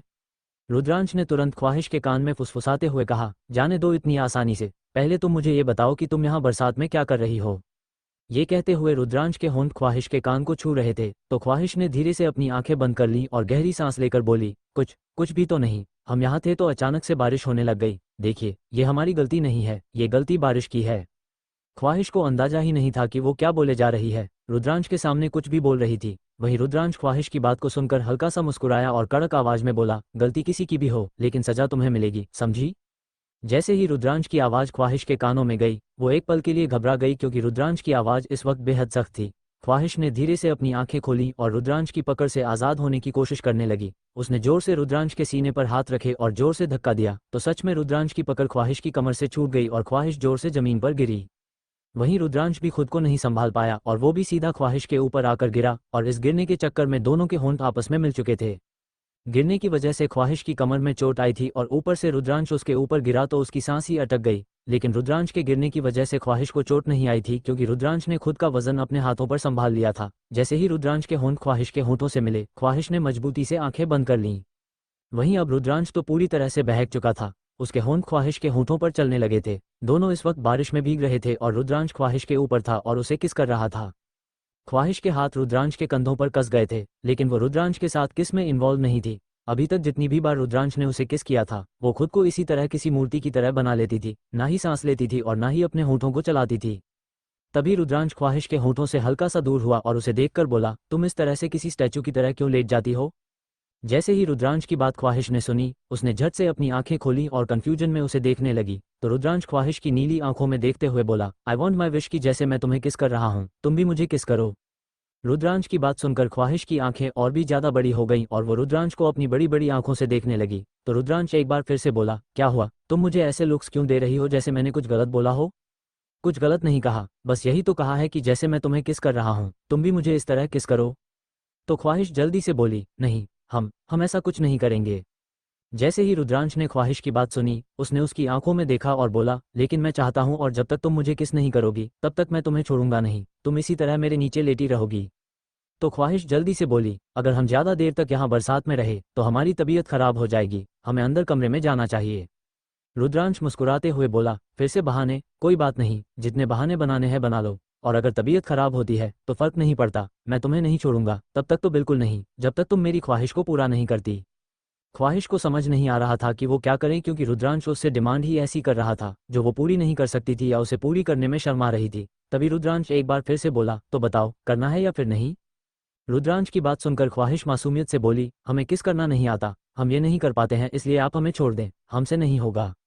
जैसे ही रुद्रांश ने ख्वाहिश की बात सुनी, वो मुस्कुराया और बोला, अगर नहीं आता तो मैं हूं ना सिखाने के लिए, जैसे जैसे मैं कर रहा हूं, बस तुम्हें मुझे फॉलो करना है, वैसे वैसे तुम भी करती जाओ। रुद्रांश की बात सुनकर ख्वाहिश का दिल जोरों से धड़कने लगा। मतलब हद है, ये बंदा उसे किस करवा कर ही रहेगा। ख्वाहिश ने कुछ जवाब नहीं दिया, तो रुद्रांश ने एक बार फिर से अपने होठों को उसके होठों पर रखा और चलने लगा, लेकिन ख्वाहिश फिर भी रिस्पॉन्स नहीं कर रही थी, उसे शर्म आ रही थी। तभी रुद्रांश ने ख्वाहिश के होंठ को काट लिया, तो ख्वाहिश ने अपनी आंखें खोलकर उसे देखा, तो रुद्रांश ने आंखों ही आंखों में उसे इशारा किया। बेचारी शर्म से डूबे जा रही थी। अब उसे खुद पर ही गुस्सा आ रहा था कि वो क्यों यहाँ बरसात में आई, क्यों ऐसी हरकतें करती है कि रुद्रांश हमेशा उसे पकड़ लेता और उसके साथ ऐसे बिहेव करता है। हालांकि उसे बुरा नहीं लगता था, लेकिन जिस तरह से उसकी बॉडी रिएक्ट करती थी, जिस तरह से उसके दिल में हलचल होती थी, वो बहुत अलग थी। रुद्रांश के इशारे पर धीरे धीरे ख्वाहिश ने अपने होठों को खोलना शुरू कर दिया और वो इस तरह अपने होठों को चलाने लगी जैसे जैसे रुद्रांश चला रहा था। और जब रुद्रांश ने यह महसूस किया तो उसके चेहरे पर मुस्कुराहट आ गई और उसने अब अपनी आंखें बंद कर ली और उसे किसकी स्पीड को बढ़ा दिया। जैसे ही रुद्रांश ने अपने होठों की स्पीड बढ़ाई, ख्वाहिश भी उसके स्टेप को फॉलो करने लगी, लेकिन बेचारी रुद्रांश की तरह उसे किस नहीं कर पा रही थी। रुद्रांश के होंठ उस पर हावी थे। थोड़ी देर बाद ख्वाहिश ने हार मान ली और खुद को ढीला छोड़ दिया। तो रुद्रांश ने उसके होंठों को छोड़ा और मुस्कुराते हुए बोला, इतनी जल्दी हार मान ली ठकुराइन? अभी तो बस मैंने शुरू किया था। जैसे ही ख्वाहिश ने रुद्रांश की बात सुनी, वो हैरानी से उसे देखने लगी। फिर उसने रुद्रांश को धक्का दिया तो वो उसकी बगल में जाकर गिरा और ख्वाहिश इस तरह गोल गोल घूमते हुए रुद्रांश से दूर चली गई। उसे रुद्रांश पर भरोसा नहीं था। वो जैसे ही रुद्रांश से दूर जाकर रुकी, वो अपनी जगह से फटाफट खड़ी हुई और वहां से अंदर की तरफ भागने लगी। लेकिन इससे पहले कि वो अंदर जा पाती, रुद्रांश ने उसकी साड़ी के पल्लू को पकड़ लिया। तो अब ख्वाहिश की साड़ी का पल्लू रुद्रांश के हाथों में था और वो उसके सीने से हट चुका था। जैसे ही ख्वाहिश को यह महसूस हुआ, उसने अपने दोनों हाथ जल्दी से अपने सीने पर रखे और रुद्रांश की तरफ देखा। वो मुस्कुराते हुए उसे ही देख रहा था। वो उसी तरह साड़ी को पकड़े हुए ख्वाहिश के करीब आया और बोला, मेरे चंगुल से इतनी आसानी से भाग नहीं पाओगी ठकुराइन। तुम जानती हो कि मैं तुम्हें इतनी आसानी से नहीं जाने दूंगा। तो ख्वाहिश धीरे से बोली, आप क्यों हमें परेशान कर रहे हैं? देखिए, हमें परेशान मत कीजिए। रुद्रांश ने पीछे से उसे अपनी बाहों में भर लिया और अपनी नाक से उसकी गर्दन को सहलाते हुए बोला, परेशान तो तुम मुझे कर रही हो, मैं तुम्हें परेशान नहीं कर रहा हूँ। जानती हो इस वक्त मैं क्या फील कर रहा हूँ? ख्वाहिश धीरे से बोली, और आप ऐसा क्यों महसूस कर रहे हैं? हमारे बीच तो कुछ भी नहीं है। रुद्रांश उसके कान में फुसफुसाते हुए बोला, डू यू रियली थिंक कि हमारे बीच कुछ नहीं है? जैसे ही ख्वाहिश ने रुद्रांश की बात सुनी, उसका दिल जोरों से धड़क उठा। क्या सच में उनके बीच कुछ था, या फिर जो कुछ भी हो रहा था वो सिर्फ एक आकर्षण था? ख्वाहिश अपनी आंखें बंद करके बोली, हमारे बीच कुछ नहीं है। जो है वो सिर्फ एक आकर्षण है, और जिस दिन ये खत्म हो जाएगा, जिस दिन हम आपको अपनी तरफ आकर्षित करना बंद कर देंगे, आप हमसे दूर चले जाएंगे। इससे अच्छा है कि आप हमसे दूर ही रहें। हमें पता है कि आप हमसे क्या चाहते हैं, और हम ऐसा नहीं चाहते, क्योंकि हमारे बीच प्यार नहीं है और ना ही हमारा रिश्ता टिकने वाला है। जैसे ही रुद्रांश ने ख्वाहिश की बात सुनी, उसने एक झटके में अपनी आंखें खोली। ख्वाहिश की बातों से उसकी मदहोशी, उसका नशा एक झटके में गायब हो चुका था। वो ख्वाहिश से दूर हुआ और चुपचाप अंदर चला गया। वही ख्वाहिश अपनी जगह खड़ी रह गई। रुद्रांश इस वक्त बाथरूम में था और शावर के नीचे खड़ा हुआ था। उसके कानों में ख्वाहिश के कहे हुए शब्द गूंज रहे थे। वो खुद से बोला, क्या तुम्हें सच में हमारे बीच सिर्फ अट्रैक्शन है, उसके अलावा कुछ नहीं?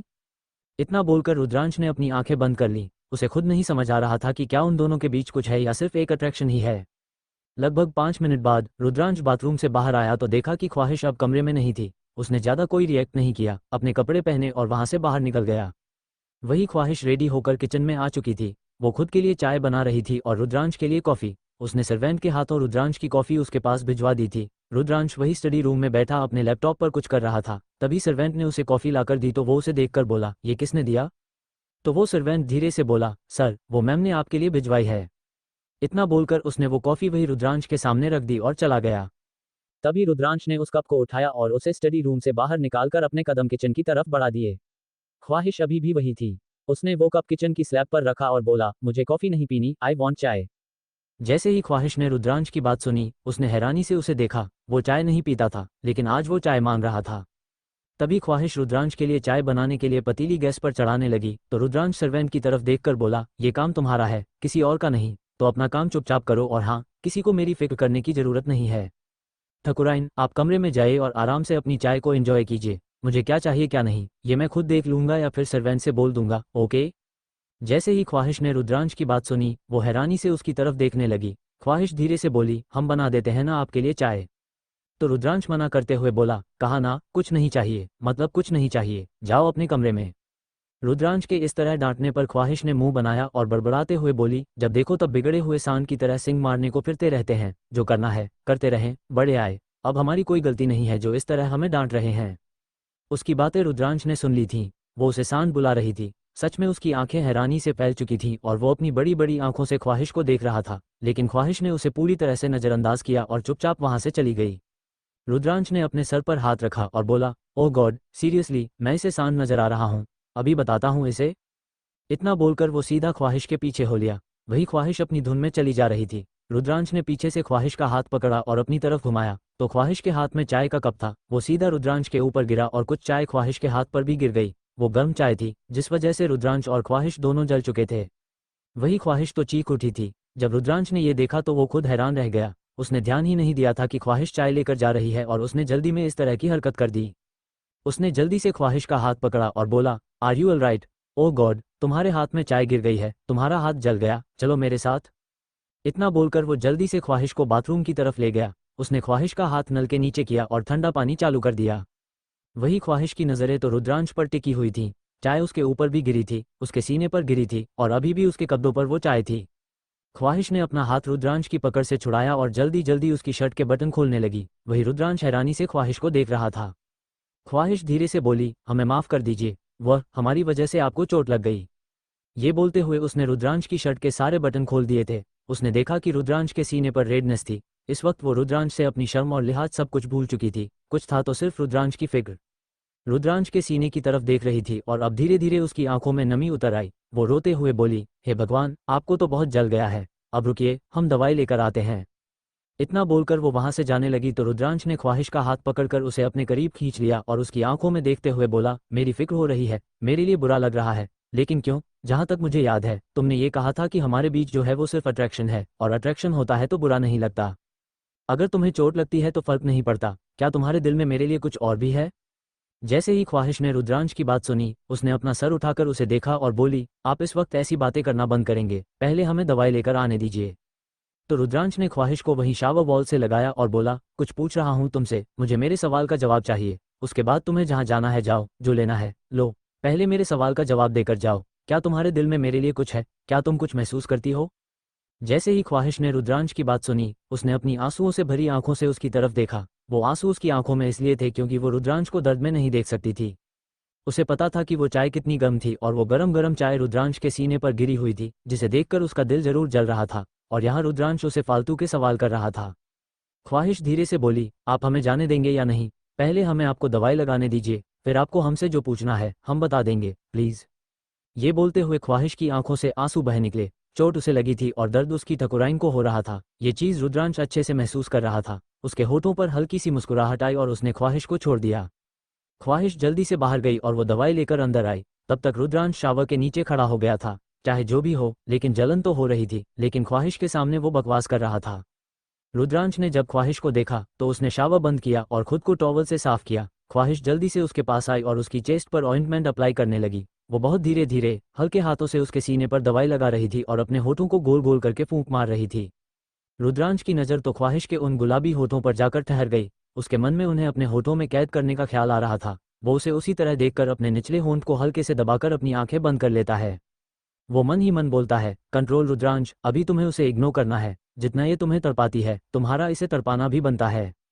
इतना बोलकर वो मुस्कुराया। तभी ख्वाहिश ने अपनी आंसुओं से भरी आंखों से उसकी तरफ देखा और बोली, आप मुस्कुरा क्यों रहे हैं? आपको चोट लगती है तब आपको खुशी मिलती है क्या, जो आप इस तरह दांत फाड़ रहे हैं? तो रुद्रांश जल्दी से बोला, मैं कहाँ दांत फाड़ रहा हूँ, मैं बस ये देखकर मुस्कुरा रहा हूँ कि तुम हमेशा सच नहीं झूठ भी बोलती हो। तो ख्वाहिश जल्दी से बोली, हमने कब झूठ कहा आपसे, जरा बताना हमें। तो रुद्रांश बेहद धीरे मगर गहरी आवाज में बोला, लेकिन सच भी तो नहीं बता रही हो, कुछ पूछा मैंने तुमसे, तुम मेरे सवालों का जवाब नहीं दे रही। तो ख्वाहिश उसे देखकर बोली, तो इसका मतलब ये तो नहीं हुआ कि हम झूठ बोल रहे हैं। खैर, जाने दीजिए। अब आप हमारी बात ध्यान से सुनिए, आज के बाद आप उल्टी सीधी हरकत नहीं करेंगे। क्या सोच रहे थे आप? क्या सोचकर आपने इस तरह से हमें पकड़ा था? आप भूल गए थे क्या कि हम चाय लेकर जा रहे हैं? रुद्रांश को कुछ याद आया और वो ख्वाहिश को देखकर बोला, हाँ, क्योंकि मैं जल्दी में तुम्हारे पास आ रहा था। पहले तुम ये बताओ कि तुमने मुझे क्या कहा था किचन में? जैसे ही ख्वाहिश ने रुद्रांश की बात सुनी, उसकी आंखें हैरानी से बड़ी हो गईं। मतलब क्या उसने सुन लिया था कि उसने उसे क्या बुलाया? वो जल्दी से बोली, हमने कुछ भी तो नहीं कहा आपको, शायद आपको कोई गलतफहमी हुई है या आपके कान बज रहे हैं। जैसे ही रुद्रांश ने ख्वाहिश की बात सुनी, वो उसे देखकर बोला, ओह रियली, तुम कह रही हो कि मेरे कान भी खराब हो चुके हैं? सही कहा तुमने, शायद मेरे कान ही बज रहे थे, तभी मुझे खुद के लिए शांत सुनाई दे रहा था। जैसे ही ख्वाहिश ने रुद्रांश की बात सुनी, उसकी आंखें हैरानी से फैल गईं। वो धीरे से बोली, हमने ऐसा कुछ नहीं कहा। रुद्रांश मुस्कुराते हुए बोला, देखो, कहा था ना मैंने कि तुम्हें झूठ बोलना भी आता है, आसानी से और सफाई से झूठ बोल गई तुम। रुद्रांश की बात सुनकर ख्वाहिश ने अपनी नजरें झुका लीं। सच तो यही था कि वो झूठ बोल रही थी। अब उसने कुछ नहीं कहा तो रुद्रांश उसका हाथ पकड़कर बोला, अब चलो यहाँ से बाहर, क्या पूरी रात यही बाथरूम में रहने का इरादा है? तो ख्वाहिश बाहर की तरफ जाते हुए बोली, हमें नहीं रहना, आपको शौक है बाथरूम में रहने का तो रहिए। इतना बोलकर वो निकल गई और वहीं रुद्रांश हल्का सा मुस्कुराया और बोला, धीरे धीरे ठकुराइन के मुंह में जुबान आ रही है, अच्छा है, कम से कम मुंह तो खुलता है इनका, वरना अभी तक तो बस डर कर एक कोने में खड़ी रहती थी, अब आएगा मजा ठकुराइन को परेशान करने में। इतना बोलकर वो मुस्कुराया और खुद बाथरूम से बाहर आ गया। उसने देखा तो ख्वाहिश वहीं रूम में थी, उसका मुंह फूला हुआ था। रुद्रांश ख्वाहिश को देखकर बोला, ये सही है, गलती भी खुद करो और मुंह भी खुद फुला लो, सही कहा ना मैंने? तो ख्वाहिश रुद्रांश को देखकर बोली, हमारा मुंह नहीं फूला है और हमने कोई गलती नहीं की, गलती आपकी थी, आपने हमें बिना देखे पकड़ कर खींचा, इसीलिए चाहे आपके ऊपर गिरी तो आप हमें जिम्मेदार न ठहराएं। रुद्रांश धीरे से बोला, ऐसे तो गलती तुम्हारी नहीं है, लेकिन तुमने जो मुझसे कहा था ना, उसे सुनकर मैं तुम्हारे पीछे आया, तो तुम्हें मुझसे वो नहीं बोलना चाहिए था। तो ख्वाहिश मुंह बनाते हुए बोली, ऐसा भी कुछ गलत नहीं कहा हमने, आप हैं खुला सांड जो हमेशा सींग मारने के लिए तैयार रहता है। अब तो रुद्रांश की आंखें बाहर आने को हो गई, मतलब अभी तक ये लड़की उसे बोल रही थी कि उसने कुछ नहीं कहा और बड़बड़ा कर बोला था, और अब तो मुंह पर ही बोल रही थी। रुद्रांश जल्दी से बोला, क्या कहा तुमने मुझे, खुला सांड, एक बात बताओ, मैं तुम्हें सांड कब लगा? तो ख्वाहिश मुंह बनाते हुए बोली, हर वक्त तो लगते रहते हैं, खैर जाने दीजिए, हमें आपसे बहस नहीं करनी। अब आप ये बताइए कि आप हमारे हाथ का बना हुआ खाना खाएंगे या फिर वो भी सर्वेंट से कहकर बनवाएंगे? ये बात ख्वाहिश ने बड़े ही अंदाज में बोली थी, और ख्वाहिश के इस अंदाज को देखकर रुद्रांश के होठों पर मुस्कुराहट आ गई। रुद्रांश मुस्कुराते हुए बोला, अगर हमारी ठकुराइन प्यार से बनाएंगी तो हम कुछ भी खाने को तैयार हो जाएंगे, और अगर वो नहीं बनाएंगी तो सर्वेंट तो है। रुद्रांश की बात सुनकर ख्वाहिश ने कुछ नहीं कहा, वो वहां से बाहर जाने लगी। तो रुद्रांश ख्वाहिश को रोकते हुए बोला, एक मिनट, मुझे तुम्हें कुछ बताना है। जैसे ही ख्वाहिश ने रुद्रांश की बात सुनी, उसके कदम अपनी जगह रुक गए। उसने रुद्रांश की तरफ पलट कर देखा तो रुद्रांश मुस्कुराते हुए बोला, कल से तैयार रहना, कॉलेज ड्रॉप करना है मुझे, तुम्हारा एडमिशन यहाँ हो चुका है, तो अब तुम कल से कॉलेज ज्वाइन कर रही हो। जैसे ही ख्वाहिश ने रुद्रांश की बात सुनी, वो हैरानी से बोली, क्या आपने हमारा ट्रांसफर यहाँ करवा लिया? लेकिन हमने तो मना किया था ना कि हम यहाँ नहीं पढ़ने वाले। तो रुद्रांश उसे देखकर बोला, हाँ तुमने मना किया था, लेकिन माँ चाहती है कि तुम यहीं पढ़ो, तो अब मैं कुछ नहीं कर सकता, तुम्हें यहीं से अपनी स्टडी पूरी करनी होगी। ठीक है, तो कल तैयार हो जाना, मैं तुम्हें कॉलेज लेकर जाऊंगा। तो ख्वाहिश ने हाँ में अपनी गर्दन हिला दी और वहां से बाहर चली गई। रुद्रांश धीरे से बोला, सच में तुम बहुत ज्यादा मासूम हो माय विश, मैं उम्मीद करूंगा कि तुम्हारी इस मासूमियत का कोई फायदा न उठाए, अगर ऐसा हुआ तो मुझसे बुरा कोई नहीं होगा। इतना बोलकर वो वहां से क्लोजेट की तरफ चला गया। डिनर का वक्त था। रुद्रांश इस वक्त डाइनिंग टेबल पर बैठा हुआ था और वहां अनुष्का भी थी। उसने नजर उठाकर भी अनुष्का की तरफ नहीं देखा था, और ये चीज अनुष्का को हद से ज्यादा तकलीफ पहुंचा रही थी। रुद्रांश ने ख्वाहिश का हाथ पकड़कर बोला, चुपचाप बैठो और खाना खाओ, ये सारी चीजें लोग खुद अपने हाथ से कर सकते हैं, और सर्वेंट भी हैं। तो ख्वाहिश धीरे से बोली, लेकिन हमें ये करना अच्छा लगता है। तभी अनुष्का ताना मारते हुए बोली, अच्छा लगेगा, क्योंकि लोगों को वही काम अच्छा लगता है जिसे करने की उसकी औकात होती है। अनुष्का की बात सुनकर रुद्रांश घूरते हुए बोला, माइंड योर लैंग्वेज अनुष्का। तो अनुष्का खाते हुए बोली, कुछ गलत नहीं कहा मैंने। तभी ख्वाहिश धीरे से बोली, हाँ आपने गलत नहीं कहा, और हमें अच्छा लगता है इस तरह खाना बनाना और खिलाना, और हमें कोई फर्क नहीं पड़ता, हम अपने पति के लिए खाना बना रहे हैं, अपने परिवार के लिए बना रहे हैं, और उन्हें हमारे हाथों का खाना पसंद है, तो हमें खुशी मिलती है। ख्वाहिश की बात सुनकर अनुष्का का चेहरा नफरत से भर उठा, वहीं रुद्रांश के होठों पर मुस्कुराहट आ गई, मतलब उसकी ठकुराइन के मुंह में जुबान भी थी, वो जवाब देना भी जानती थी। ये देखकर वो मुस्कुराया और बोला, मुझे पता है कि तुम्हें अच्छा लगता है, तुम्हारा काम है खाना बनाना, तुमने हमारे लिए खाना बना दिया, वही बहुत है, अब ये सब करने की जरूरत नहीं है, चुपचाप बैठो। तो ख्वाहिश धीरे से रुद्रांश की बगल में बैठ गई और वे भी अपना डिनर करने लगे। डिनर के बाद सब अपने रूम में जा चुके थे। ख्वाहिश भी अपने कमरे में आई तो वो हैरान रह गई क्योंकि रुद्रांश कमरे में नहीं था। ये देखकर वो खुद से बोली, ठाकुर साहब कहाँ चले गए? तभी उसकी नज़र बालकनी में गई जहाँ रुद्रांश खड़ा होकर स्मोक कर रहा था। वो खुद से बोली, हाय तौबा, ये गंदी आदतें भी हैं इनमें, सिगरेट पीने की। फिर वो कुछ सोचते हुए बोली, अगर अब ये हमें किस करेंगे तो हम इन्हें अपने पास भी नहीं आने देंगे, कितनी गंदी बदबू आती है सिगरेट से। इतना बोलकर उसने मुंह बनाया और सीधा बाथरूम में चली गई। वो चेंज करके आई तो देखा रुद्रांश बालकनी से अंदर रूम में आ रहा था। उसने एक नज़र ख्वाहिश को देखा और बोला, तुम सो जाओ। तो ख्वाहिश धीरे से बोली, आपको नहीं सोना? रुद्रांश सार्केज्म में बोला, नहीं, मैं पूरी रात चमगादड़ों को भगाऊंगा जो नहीं सोते। वो क्या है ना, चमगादड़ आजकल कुछ ज्यादा ही नुकसान कर रहे हैं गार्डन में। जैसे ही ख्वाहिश ने रुद्रांश की बात सुनी, वो धीरे से बोली, हैं, क्या नुकसान कर रहे हैं वे? तो आप बालकनी में बैठकर क्या करेंगे? भगाने के लिए आपको तो गार्डन में बैठकर भगाना चाहिए ना। रुद्रांश ने ख्वाहिश की बात सुनी, उसका मन अपना सर पीटने का कर रहा था, मतलब वो उसे ताना मार रहा था और वो है कि सच समझ रही थी। रुद्रांश ख्वाहिश को देखकर बोला, तो अब तुम ये चाहती हो कि मैं गार्डन में जाकर रहूं? तो वो जल्दी से बोली, हमने ऐसा कब कहा, आपने ही तो कहा कि आप चमगादड़ को भगाएंगे, वो गार्डन में नुकसान कर रहे हैं। ख्वाहिश की बात सुनकर रुद्रांश गहरी सांस लेकर बोला, तुम्हें सार्केज्म समझ में नहीं आता, फिर जाने दो, तुम सो जाओ, मैं बाहर सो जाऊंगा। रुद्रांश की बात सुनकर वो धीरे से बोली, बाहर तो मच्छर हैं, अगर वे आपको उठाकर ले गए तो? आप एक काम कीजिए, आप यहाँ सो जाए, हम जाकर दूसरे कमरे में सो जाएंगे। रुद्रांश मन ही मन बोला, ये लड़की पागल है क्या? मैं इसे अवॉइड करने की कोशिश कर रहा हूँ, इसे ताने मार रहा हूँ और ये खुद मुझसे दूर भाग रही है। मुझे ऐसा लगता है कि इसे दूर भगाने का कोई मतलब नहीं है, इसे इग्नोर करने का भी कोई मतलब नहीं है। दाल ऐसे नहीं गलने वाली, इसके साथ जबरदस्ती ही करनी पड़ेगी। तभी रुद्रांश अपने कदम आगे बढ़ाते हुए बोला, चुप करो तुम, चुपचाप लेटो तो बेड पर, जब देखो तब यहाँ से भागने की कोशिश करती हो, मैं तुम्हें बाहर नहीं जाने दूंगा। रुद्रांश की सख्ती पर ख्वाहिश सहम गई। वो जल्दी से जाकर बेड पर बैठी और उसने ब्लैंकेट से खुद को ढक लिया। रुद्रांश ने उसे देखकर कहा, इतना भी मत करो, खा नहीं जाऊंगा तुम्हें।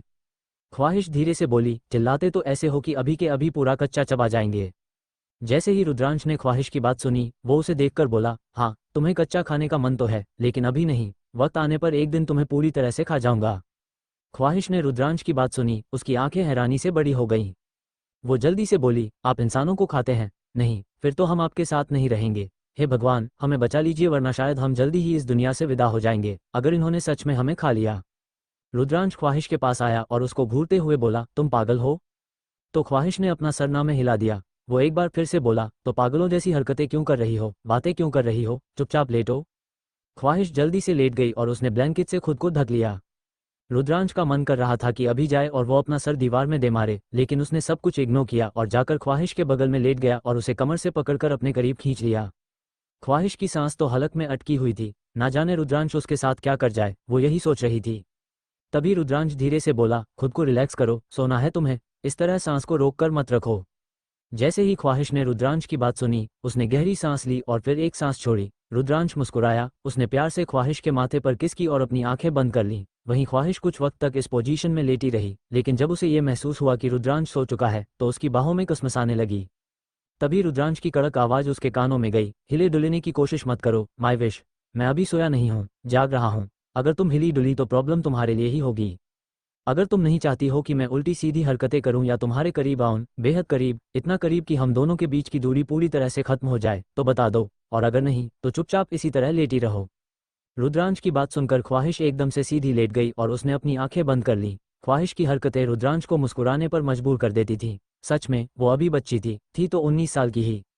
बचपना तो होना लाजिमी था। न जाने ख्वाहिश इस तरह लेटी लेटी कब सो गई, उसे खुद ही पता नहीं चला। ख्वाहिश के सोने के बाद रुद्रांश ने अपनी आंखें खोली तो देखा वो सुकून से उसकी बाहों में सोई हुई थी और अब उसने रुद्रांश को खुद की बाहों में भरा हुआ था। ऐसा लग रहा था कि वो रुद्रांश को खुद से दूर जाने की इजाजत नहीं दे रही है। ये देखकर उसके होठों पर मुस्कुराहट आ गई। तो दोस्तों, स्टोरी कैसी लग रही है जरूर बताना, ताकि मैं नेक्स्ट पार्ट जल्दी लेकर आऊँ।